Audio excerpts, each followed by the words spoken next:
naamini kabisa tumepokea amani na sote tuna amani. Amina, haleluya. Maana kama hauna amani, huwezi ukamwabudu Mungu kikamilifu au katika roho na kweli. Kwa sababu huna amani ndani yako. Lazima yake utamwabudu kwa kawaida au yani kwa mazoea. Huwezi ukamwabudu katika roho kwa sababu ndani yako kuna vitu vimekaa. Lakini ahimidiwe Zumaridi Mungu chini ya jua kwa kupanda amani katikati yetu. Asiwe mfalme Zumaridi. Leo ninapenda kujenga kwa habari ya neema tuliyoipokea. Ninapenda tujikumbushe au tujifunze kwa habari ya neema ambayo tumeipokea, neema iliyo mbele yetu. Neema hii ambayo tumeipokea ya mfalme Zumaridi, mamlaka ya Bwana, sisi wana wa Zumaridi, ni neema ya ajabu sana. Tena ni neema ya kipekee ambayo duniani kokote haipo. Amina, haleluya. Isipokuwa iko katika mji wa Mwanza, tena katika nchi ya Tanzania, katika bara la Afrika. Kwa hiyo hii neema ni neema ya ajabu na ni neema ya upendeleo. Ni neema ya upendeleo ambayo Mungu aliyeziumba mbingu na nchi ametutunukia sisi. Kwa hiyo kama sisi tumetunukiwa neema ya ajabu ipitayo neema zote, je, sisi wana wa Zumaridi hii neema tunaichukuliaje? Hii neema ambayo tumekabidhiwa, hii neema ambayo tumepewa na Mungu wa Zumaridi, Mungu aliyeziumba mbingu na nchi, ikashuka katikati yetu, katika mkoa wa Sukuma ambao una kabila nyingi ndani yake. Mungu akajitwalia mfalme katikati ya kabila la Kisukuma. Je, sisi ambao neema hii imetudondokea, sisi ambao neema hii tuko nayo, sisi ambao neema hii inatuzunguka, je, neema hii tunaichukuliaje? Je, tunaiona kwamba ni kitu cha kawaida? Je, tunaona kwamba ni kitu cha thamani? Jibu unalo ndani ya roho yako. Amina, haleluya. Jibu ninalo ndani ya roho yangu mimi.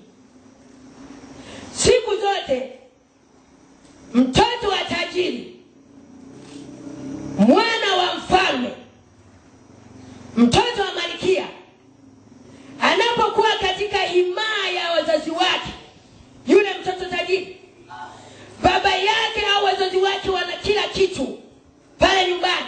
Hakuna ziki yoyote wala tabu yoyote. Pesa, dhahabu, kila kitu, chakula vipo vya kutosha. Lakini yule mtoto anayekaa mahali pale anaweza asijue usamani wa mahali anapoishi, na akawa mtoto wa ajabu sana, na akawa mtoto yani ambaye ni mtukutu, akawa ni mtoto ambaye asikii, akawa ni mtoto ambaye anatamani vitu vya nje, hadi wakati wazazi wake wana uwezo wa kumkirimia kila shida yake, yani kumsaidia au kumpa matumizi, yani kila anayohitaji. Kama ni shule, anapelekwa shule ambayo yani labda mtu yani anapelekwa shule labda gharama labda milioni 5 kwa mwaka au milioni 7 kwa mwaka, shule anapelekwa hiyo. Unaona? Lakini yule mtoto anakuwa haoni usamani wa utajiri wa wazazi wake, na anaenda kinyume na wazazi wake. Amina, haleluya. Hadi wakati labda marafiki zake au jirani zake ambao wanazunguka ile familia, wengine wanatamani kabisa, wanasema, laiti ningekuwa mimi nimezaliwa katika ile familia, nafikiri ningesoma sana, au ningekuwa mtoto wa ajabu au mtoto wa tofauti. Rafiki yake anaweza kumwambia, ningekuwa ni mimi, hao wazazi wako ndio wazazi wangu mimi, yani ningekuwa yani ni mtoto mzuri sana na ningefanya vizuri sana shuleni. Rafiki yake anamwambia yule mtoto wa tajiri. Kwa hiyo hapo unaweza kuona kwamba hivi yule mtoto wa tajiri haoni usamani wa kuwepo katika ile familia. kwa sababu hajui shida, hajui ziki yoyote. Kila kitu kwake ni sawa, yani maisha yanaenda, kila anachohitaji anapata. Kwa hiyo anakuwa haoni uthamani.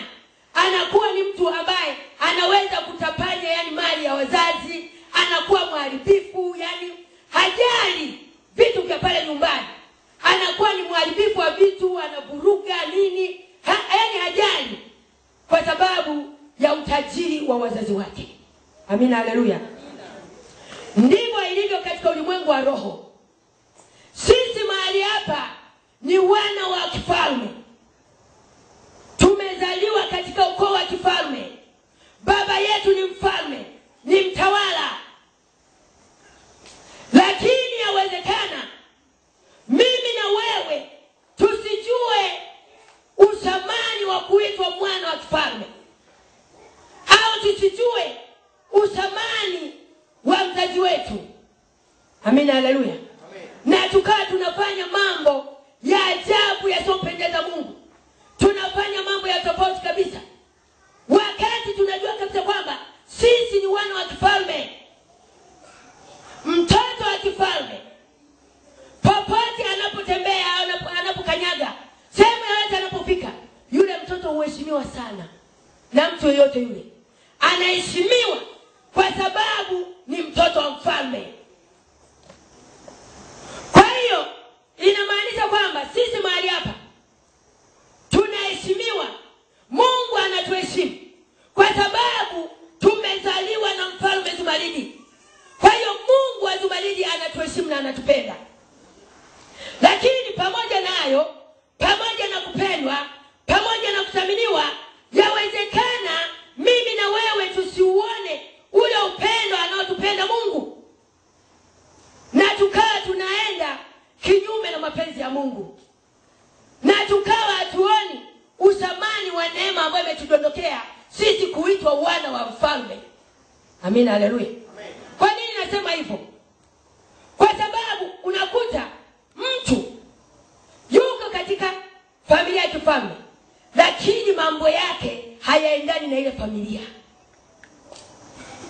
Mambo yake anayoyafanya yanadhalilisha ile familia ya kifalme, kiasi kwamba watu baki ambao hawako katika familia ya kifalme wakimuona mambo anayoyafanya, wale watu wanastaajabu sana na kushangaa, kwa nini mtoto wa mfalme anafanya mambo kama haya?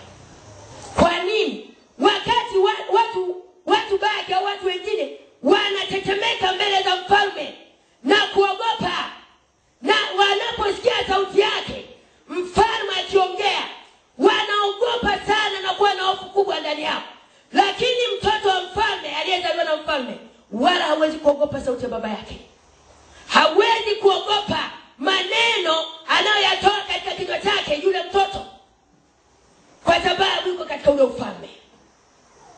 Amina, haleluya. Amina, haleluya. Hivyo inaweza ikawa kwetu sisi mahali hapa, watu walioko nje, walioko mikoani, walioko sehemu mbalimbali, huuliza kwamba je, mfalme Zumaridi, watu walioko hapo kanisani wanaona uthamani wako au wanakuchukuliaje mfalme? Kwa sababu wanaona jinsi mfalme alivyo, wanaona kwamba ni mtu ambaye anatisha, wanaona yani mambo ambayo Mungu anafanya ndani yake ni makubwa na ni ajabu.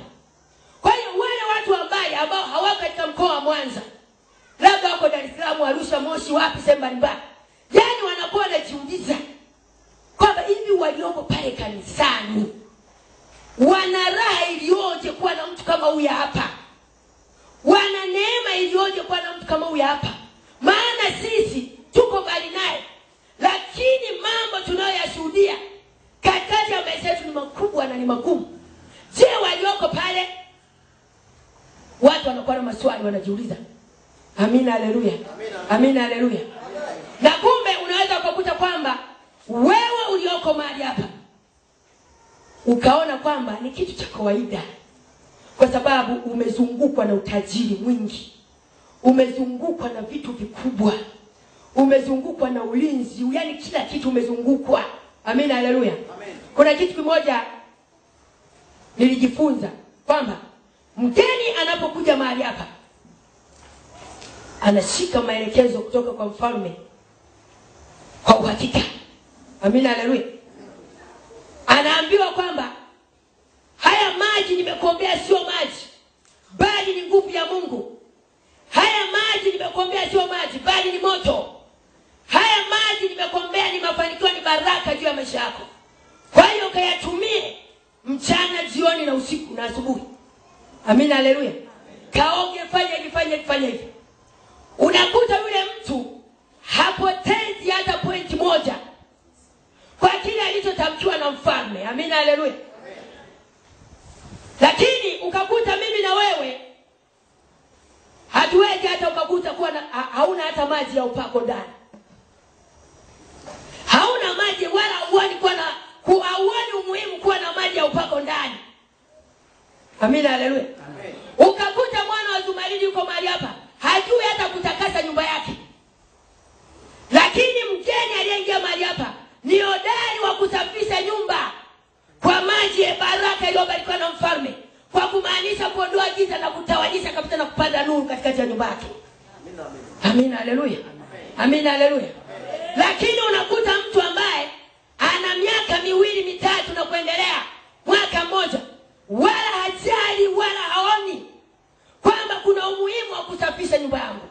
Kama jinsi ambavyo wewe unasisitizwa kujitakasa na kujisafisha mbele za Mungu kwa kuomba toba na rehema, hali kadhalika hata mazingira unayoishi unatakiwa uyasafishe.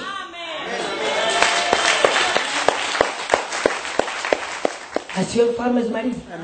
Mazingira nyumbani kwako, eneo la nyumbani kwako unatakiwa ulisafishe kwa maji ya upako, maji ya baraka, kwa kumaanisha kuondoa giza na nyemelea katika mazingira nyumbani kwako.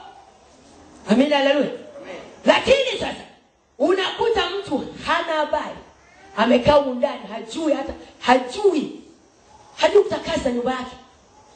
Amekaa anaona ni amani, yani anaona ni shwari kabisa, lakini hayo maelekezo alipewa tangu mwanzo.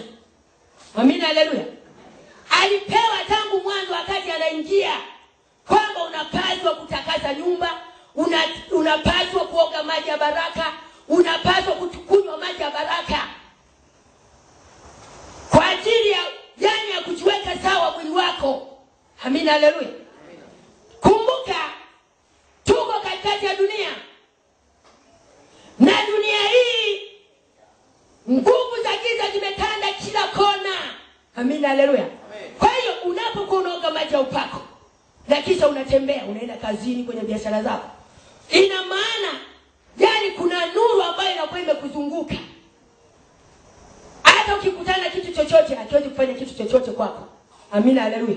Haya, nyumba yako kuna vitu vingi sana ambao wachawi wanajadili juu ya nyumba yako, eneo ulilonalo, eneo lako, kiwanja chako.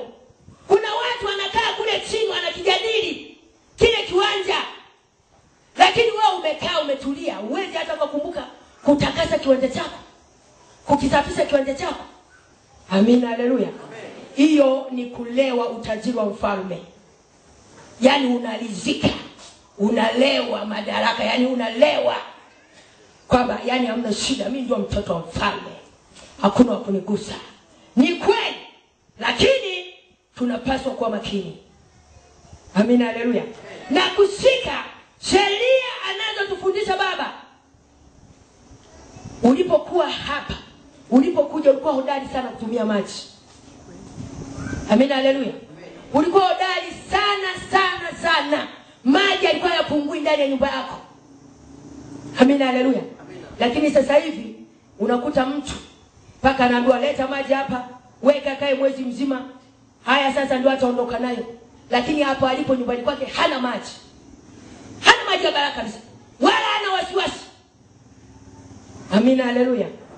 Ni kuzoea utajiri. Maji ya baraka au maji ya upako yana sehemu kubwa katika maisha yako, yana sehemu kubwa katika maisha yangu.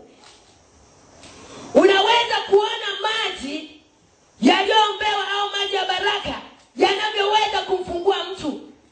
Na ndio maana mfalme yaani wanatusisitiza kwamba lazima uwe na maji ya baraka ndani ya nyumba yako.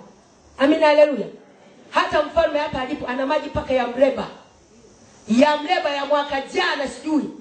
Yapo ameshatunza. Amina, haleluya. Ana maji yaliyogeuka kwa divai. Anayo ametunza. Ana maji yaliyogeuka kwa sabuni. Yaani vitu vingi ametunza. Amina, haleluya. Na vile vitu huvitumia kwa wakati maalum. Yamkini amekuja mtu kazidiwa kalemeo. Kwa mfano, yule kijana aliyetoka Dar es Salaam alikuja amekata network kabisa. Amekufa, yani amekufa, ameshakuwa wabariti. Mfalme Zumaridi aliomba. Mungu akamwambia chukua maji ya mlimani ndio tukanao mleba na kisha umnyweshe huyo mtu. Akafuata yale maji ndani, akaja akamnywesha yule mtu. Na kisha yule mtu akafunguliwa. Kwa nini afunguliwe? Kuna nini ndani ya yale maji? Amina, haleluya. Kumbe kuna uweza wa tofauti ambao umejifinyanga katikati ya maji. Amina, haleluya.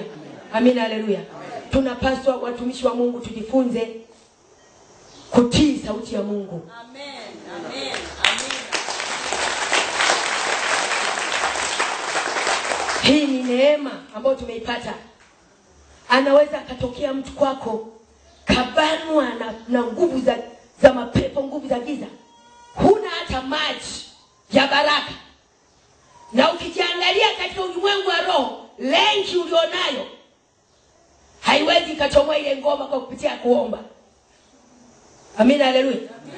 Yaani uwezo ulionao katika ulimwengu wa roho, hapo ukiangalia ngoma iliyotokea mbele yako na wewe ukajipima, unaona ile ngoma huitoi hata ukiomba. Amina, haleluya. Amina. Lakini ukiwa na maji ambayo yamejazwa mamlaka ya mfalme Zumaridi, ukachukua na kisha ukampa yule mtu, unashangaa yule mtu anafunguliwa. Amina. Asifiwe Mungu chini ya jua. Asifiwe Mungu chini ya jua. Lakini fahamu zetu zimekamatwa. Shetani katufunga katika eneo lile pale.